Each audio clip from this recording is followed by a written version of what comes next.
โยชงเชียสบายดีปีใหม่เนาะทุกคนเนาะพวกเขา2 คนก็มาเที่ยวเฟรชโนแคลิฟอร์เนีย2 อาทิตย์เต็มๆเนาะถึงเวลาเก่ากลับบ้านแล้วก็ขอบใจน้ำครอบครัวมิสเตอร์เจอรี่เฮอร์เนาะที่ว่าตอนรับของเขา2 คนเป็นอย่างดีเนาะนับตั้งแต่มือแรกจนหอดมือสุดท้ายเนาะแล้วก็ขอบใจน้ำFamily Town ทุกคนที่จัดงานผูกแขนให้เขา2 คนเนาะแล้วก็ทุกคนก็มีน้ำใจประเสริฐที่สุดเลย Thank you so much to Town families for a great ceremony for us too Thank you so much Thank you อาเจ้าแค่วันเช้าตอนนี้ส่วนตู่ย้อนตัวเฟรชโนว่าถอยตัวเจ้าในต่อใจโรงแห่งเทียชื่อสัญชัยเฮิร์นกูตัวเนี่ยรัวเทียจีรัวเจอรี่เฮิร์นนะอ่ะmấy nhà thì rồi này cô tỏ ra ở trong hàng lý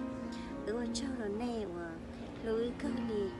theo ở châu rồi đấy trở nên hóng thò và do của nhà bỏ thế gì dân là một trâu cho nên giờ 9 giờ nên sẽ đợi của cô lưu ý thế tỏ ra ở trong hàng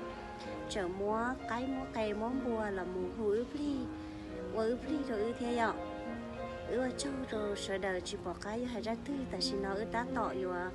cho cá chay nhớ hồng một chế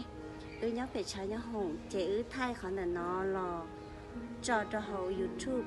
và sẽ được cho này cho còn này bỏ hạt địa dân lú chùa này thì dạy nên mù là dân giòn này sẽ được cơ li thì dân rong xua lăng xua tu lú xian chi mỗi cờ chê chia ơi kho bổ phèn hạt địa dân mình tu mình nhọn đó này sẽ được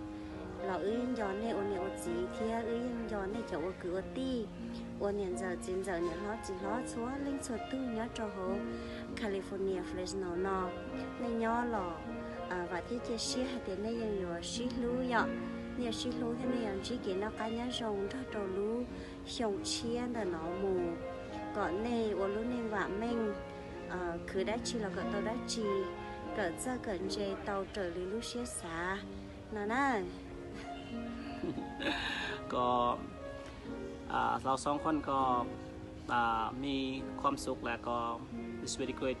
vacations เนาะแล้วก็เจอรี่เฮอร์ก็พาเขาไปเที่ยวบุญกินเจียงเผามุ่งโอ้โหสุดยอดนะนี่เนาะคนกะลายนะฮะเป็นคนชาวลาวชาวมุ่งนะฮะชาวไทยทุกชั้นชาติเนาะเข้าไปในบุญกินเจียงมุ่งเนาะแล้วก็เจอหลายผู้หลายคนเนาะเป็นเพื่อนมิตรไมตรีกับหลายผู้หลายคนเนาะก็ขอบใจน้ำแฟชั่นอลที่ว่าตอนรับเขาเป็นอย่างดี